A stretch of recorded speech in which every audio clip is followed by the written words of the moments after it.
As the president of the Savannah State student body, I couldn't be more proud to now announce the next President of the United States of America, Vice President Kamala Harris.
Oh, it's good to be back in Savannah. Good afternoon. Can we please hear for Caitlin and her incredible,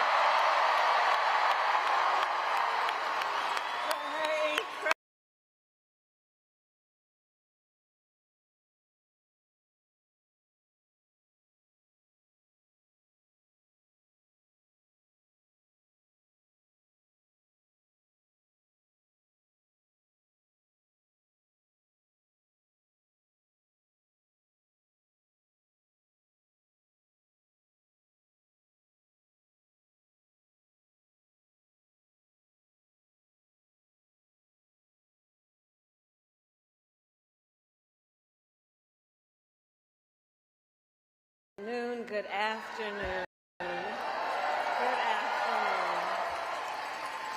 I also bring greetings from our president and a great friend of the state of Georgia, Joe Biden.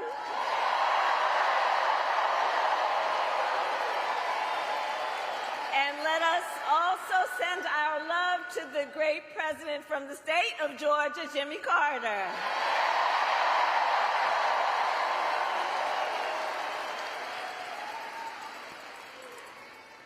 So, Georgia, I love you back. I love you back. And we have 68 days to go until this election. 68 days to go.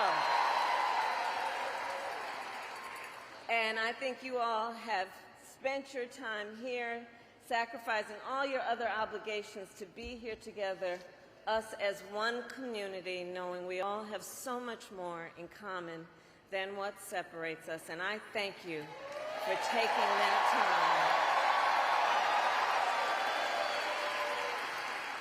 And listen, so we're here to speak truth, and one of the things that we know, this is going to be a tight race until the very end, okay? So let's not pay too much attention to the polls, because we are running as the underdog, okay? And we have some hard work ahead of us. But we like hard work. Hard work is good work. Hard work is good work. And with your help, we are going to win this November. We are going to win this November. Yes, we will. So look, Georgia, let me say, I'm no stranger to tough fights. Before I was elected vice president, before I was elected a United States senator, I was an elected attorney general, and before that, an elected district attorney. And before that, I was a courtroom prosecutor.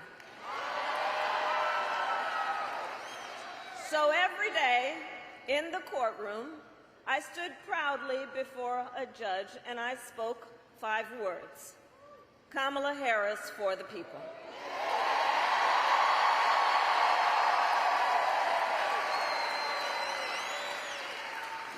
entire career, I've only had one client, the people. I stood for women and children against predators who abused them. I took on the big banks and delivered $20 billion for middle-class families who faced foreclosure. I fought against cartels who traffic in guns, drugs, and human beings. And I stood up for veterans and students being scammed by big for-profit colleges, for workers who were being cheated out of the wages they were due, and for seniors facing elder abuse. And I will tell you, those fights were not easy, and neither were the elections that put me in those offices. But we never gave up, because the future is always worth fighting for. Always. And that is the fight we are in right now, a fight for America's future. We fight for a future with affordable child care, paid leave, and affordable health care.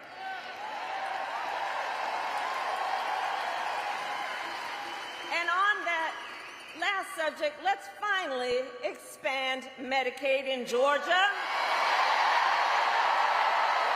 so people can take their child to a doctor or go to an emergency room without going into medical debt.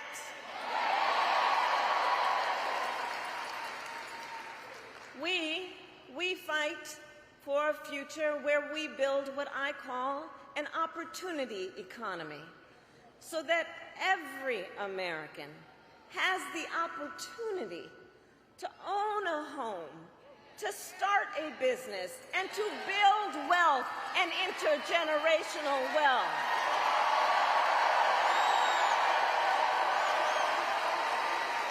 And a future where we lower the cost of living for America's families. So when I was Attorney General, I went after price-fixing schemes. And love you back, love you back. And I will tell you, when we get this done together, my friend, and when I am president, I will take on the bad actors who exploit a crisis to rip off consumers on everyday items. Who rip off consumers on everyday items like groceries. I will take on Big Pharma and cap the cost of prescription drugs and insulin for all Americans.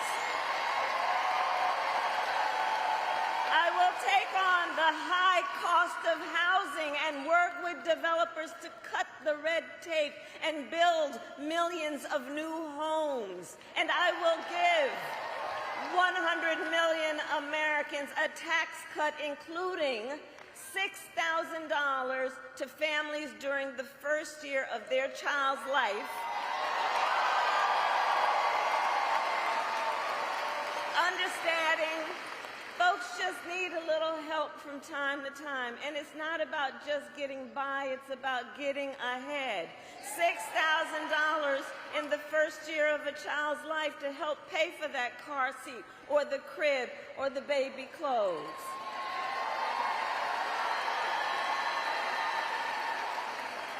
And unlike Donald Trump, I will always put the middle class and working class families first.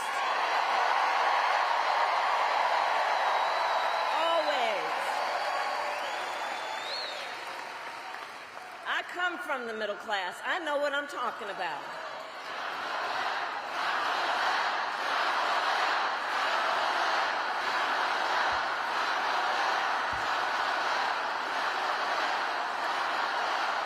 And Savannah, but we got some work to do, okay? We got some work to do, because we know Donald Trump has a very different plan. He has a very different plan. Just look at his Project 2025 agenda. Right. If he is elected, Donald Trump intends to give tax breaks to billionaires and big corporations. He intends to cut Social Security and Medicare. And he wants to impose what, in effect, is a national sales tax on everyday products and basic necessities. And it will cost, the economists will tell you, it will cost a typical American family nearly $4,000 a year. So, Georgia, on top of all of this, if Donald Trump wins in November, he intends to end the Affordable Care Act, to take us back to a time when insurance companies were not going back. We're not going. We are not. We're going forward. And the reason we know we can't go back, to your point, the reason we know we can't go back on the issue of the Affordable Care Act, remember what that was like before we had the Affordable Care Act? Remember when insurance companies had the power to deny people with pre-existing conditions? Remember what that was like? Children with asthma, breast cancer survivors, grandparents with diabetes. So yeah, we're not going back. We're not going back. We're not going back. And we will move forward.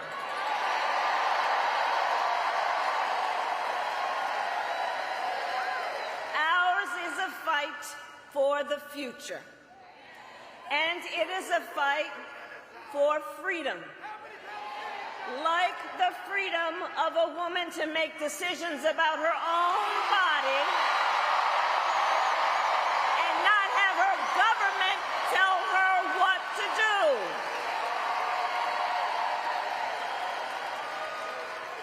And understand how we got here.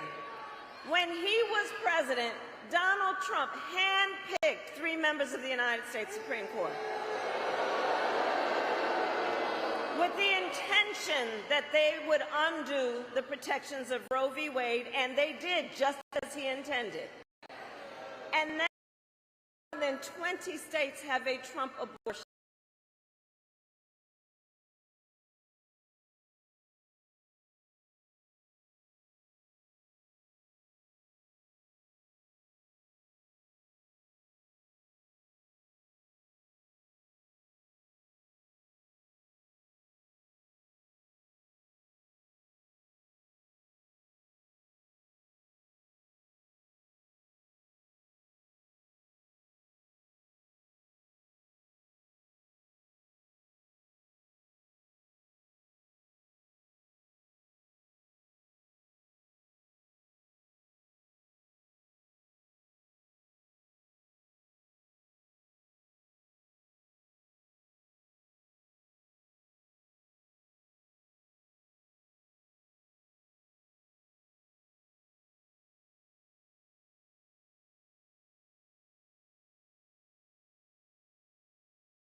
Trust women.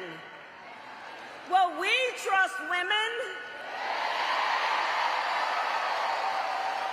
And when Congress passes a bill to restore reproductive freedom as President of the United States, I will proudly sign it into law.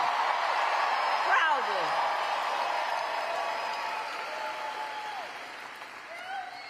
And across our nation, in addition to that, we are witnessing a full-on assault on other hard-fought, hard-won fundamental freedoms and rights.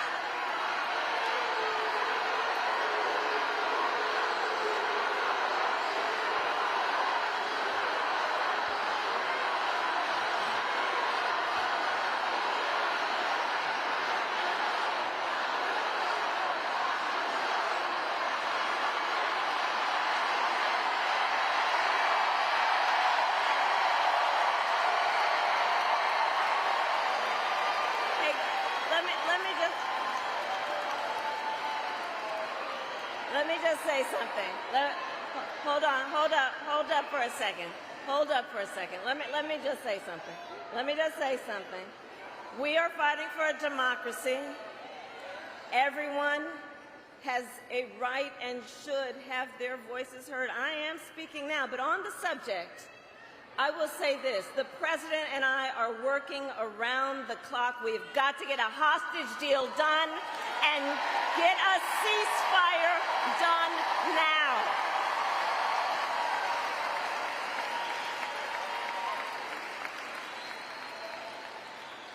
So back to this election and Donald Trump.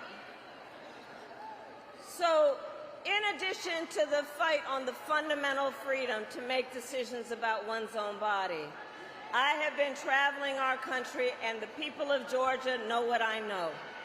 There is a full-on assault on hard-fought, hard-won freedoms and rights, including the freedom to vote, the freedom to be safe from gun violence,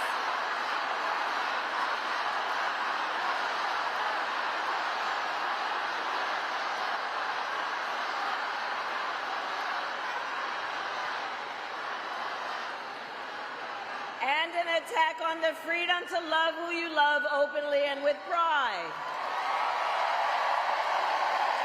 And we will fight against all of that, including the freedom to live free from the pollution that fuels the climate crisis.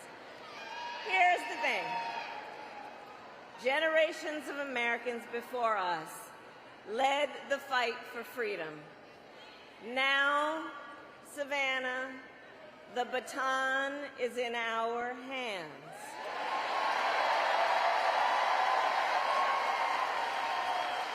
So we who believe in the sacred freedom to vote will finally pass the John Lewis Voting Rights Advancement Act and the Freedom to Vote Act. We who believe in the freedom to live safe from gun violence will finally pass universal background checks and red flag laws.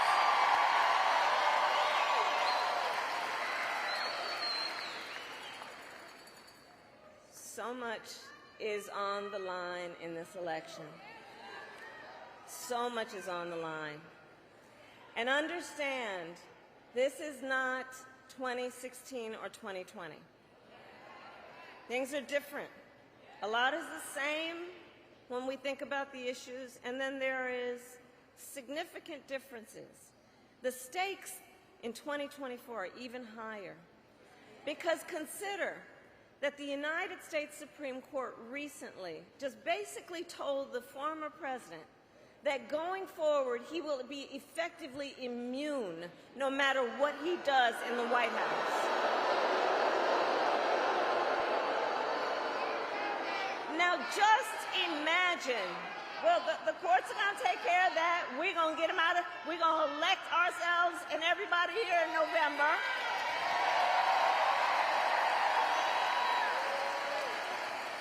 But I mentioned the Supreme Court ruling because understand what this means. Just imagine, before there was at least the threat of consequence, understand what it now means, and imagine Donald Trump with no guardrails. Imagine what that means when you consider he has openly vowed that if reelected on day one, he will be a dictator. That he would end the independence of the Department of Justice so he could have unchecked power and seek vengeance against people who disagree with him. He even called for termination of the United States Supreme, the supreme land of our nation, the United States Constitution. Think about what that means, and let us be very clear.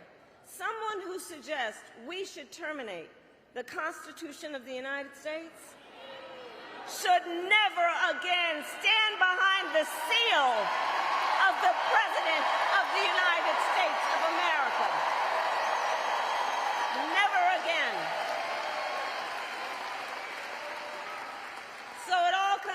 of this.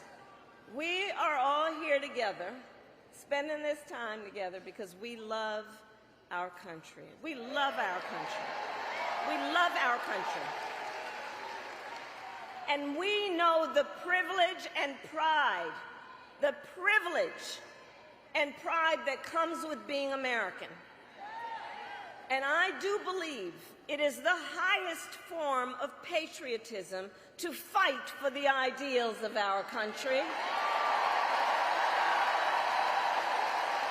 That is how we realize the promise of America. Georgia, for the past 2 election cycles, voters in this very state, you who are here, have delivered. You sent 2 extraordinary senators to Washington, D.C.